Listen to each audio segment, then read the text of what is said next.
नमस्कार दोस्तों, मैं CA Manoj Jain. As may be prescribe prescription awaited, ऐसा मैं क्यों बोल रहा हूँ वीडियो के अंत में आपको पता चल जाएगा। फ्रेंड्स, नोटिफिकेशन नंबर 18 जीएसटी में जो भी रिलीज हुआ है उसने 1 अक्टूबर 2020 से जीएसटी के काफी सारे प्रोविजंस को अमेंड किया है, सेक्शंस को अमेंड किया है।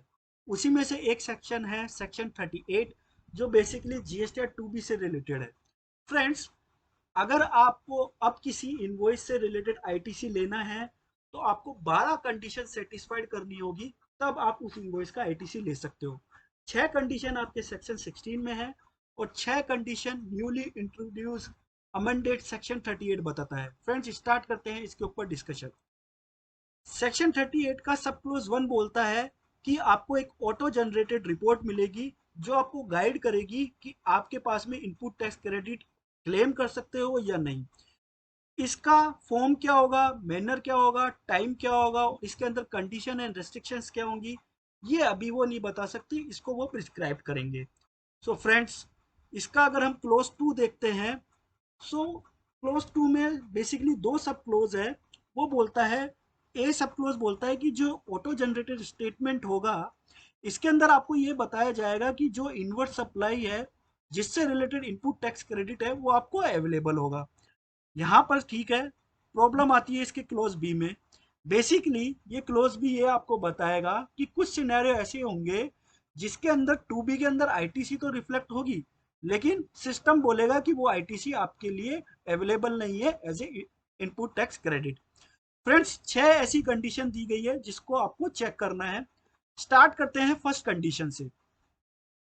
फर्स्ट कंडीशन में ये बोला गया है कि any registered person within such period of taking registration as may be prescribed, आपके लिए आईटीसी अवेलेबल नहीं होगी। सो अगर आप किसी न्यू बिजनेस से ट्रांजेक्शन कर रहे हैं तो आप सोच लीजिए कि एक टाइम पीरियड होगा, तब तक उसकी इनवॉइस से रिलेटेड आईटीसी आपके जीएसटी या 2B में तो दिखेगी, लेकिन सिस्टम मना कर देगा कि इसकी input tax credit as a recipient आप नहीं ले सकते हो। सो आपको सोचना है कि वर्किंग जो है न्यू बिजनेस से जारी कंटिन्यू रखना है या उसको स्टॉप करना है। फ्रेंड्स, कंडीशन 2 में ये बताता है कि कोई भी रजिस्टर्ड पर्सन जो डिफॉल्ट करता है टैक्स के पेमेंट को, और वो ये डिफॉल्ट कंटिन्यू करता है उस पीरियड तक जिसको कि अभी प्रिस्क्राइब किया जाएगा, वो पीरियड प्रिस्क्राइब करने में इनको थोड़ा टाइम लगेगा। ठीक है। सो इन शॉर्ट, जब भी आप किसी सप्लायर से ट्रांजेक्शन कर रहे हैं तो उससे पूछ लीजिए कि उसको उसके एम्प्लॉय को सैलरी देने के लिए पैसे है या नहीं है। बिकॉज अगर वो अपने एम्प्लॉय को सैलरी नहीं देगा तो टैक्स का पेमेंट नहीं करेगा, और टैक्स का पेमेंट नहीं करेगा तो एज ए रेसिपिएंट आपको क्रेडिट नहीं मिलेगी। फ्रेंड्स, कंडीशन नंबर 3 पर आते हैं। कंडीशन 3 थोड़ा सा वियर्ड है। ये बोलता है कि कोई भी रजिस्टर्ड पर्सन जो आउटपुट टैक्स पेबल जिसको करना था अपने आउटवर्ड सप्लाई जो उसने फर्निश्ड किया है during such period as may be prescribed, जो वो प्रिस्क्राइब करेगा, exceed the output tax paid by him during set period by such limit as may be prescribed. तो ये लॉ की लैंग्वेज को भूल जाते हैं और इन सिंपल भाषा में, अगर जीएसटीआर 1 में आपने 1 करोड़ रुपए की आउटपुट टैक्स दिखा दिया, क्लेरिकल मिस्टेक हो गई, और उस 1 करोड़ रुपए को आपको 3B के टाइम पे पता चला 10 लाख रुपए, और वहां पे अगर आप करेक्ट करने जा रहे हैं एज ए सप्लायर, तो ध्यान रखिए जो आपके रेसिपिएंट है उसकी क्रेडिट क्वेश्चंस में आ जाएगी। सो फ्रेंड्स, आपको जब भी जीएसटीआर 1 और 3B फाइल करे तो एक बार चेक नहीं करना है, 10 बार चेक करना है। एक एसओपी बना लीजिए। कंडीशन नंबर 4 पे आते हैं कि एनी रजिस्टर्ड पर्सन हु, अब वही अगेन जो पीरियड है ना वो थोड़ा प्रिस्क्राइब करेंगे, टाइम लगेगा, has availed credit of input tax of an amount that exceed the credit that can be availed by him in accordance with the clause A, but such time limit as may be prescribed. Law की language को भूल जाते हैं, simple एक अगर example के through इसको समझे कि एक सप्लायर है, उसने बी को सप्लाई किया, और सपोज करो जो इनवॉइस थी उसमें 100 रुपीज का क्रेडिट बी को मिलने वाला है। अब बी ने क्या किया कि वो 100 की जगह उसने 120 रुपीज का क्रेडिट ले लिया, और इस बी ने सी को फर्दर सप्लाई करी जिसमें कि सी को 500 रुपीज का क्रेडिट मिलने वाला है। अब जो ये सी का 500 क्रेडिट है ना एज ए रेसिपिएंट, इसको डिनाई कर दिया जाएगा। रीजन बीइंग, जो बी है ना वो ओनली 100 रुपीज के लिए एलिजिबल था, लेकिन उसने 120 रुपीज का आईटीसी ले लिया, जिसके लिए वो एलिजिबल था उससे मोर देन ज़्यादा ले लिया इसलिए सी को पेनलाइज किया जाएगा। फ्रेंड्स अब आप ये कैसे इंश्योर करोगे कि बी 100 ही ले, वो आप अपने आप देख लीजिए। आप कंडीशन नंबर 5 की बात करते हैं।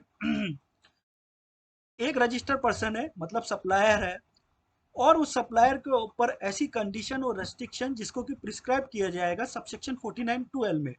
मतलब कि अगर उसकी 1 करोड़ रुपए की आउटपुट टैक्स लाइबिलिटी बनती है, तो फॉर एग्जाम्पल ऐसी कंडीशन आती है कि वो 99 लाख रुपीज ही इनपुट टैक्स क्रेडिट ले सकता है, बाकी 1 लाख रुपीज का उसको कैश में पेमेंट करना पड़ेगा। अगर उस सप्लायर ने 1 लाख रुपए कैश में पेमेंट नहीं किया, तो एज ए रेसिपिएंट आपको उसका हर्जाना भरना पड़ेगा। मतलब कि वो क्रेडिट, वो इन्वॉइसेस जो आपसे रिलेटेड थी उसका क्रेडिट नहीं मिलेगा। तो जो ये 1% कंडीशन अप्लाई हो रही है आपके सप्लायर पे, एज ए रेसिपिएंट आप उस पर रेस्पॉन्सिबल हो कि वो सप्लायर कंप्लाई करे। अब आपको अपना एक अकाउंटेंट आपके जितने भी सप्लायर हैं उनके ऑफिस में भी बैठाने होंगे। कंडीशन नंबर 6 जो है वो कोई कंडीशन नहीं है, वो ओपनली बोलती है कि भैया such other classes of person as may be prescribed. तो यहाँ पर और भी आएंगे जो इस रूल्स के अंदर फिट बैठेंगे।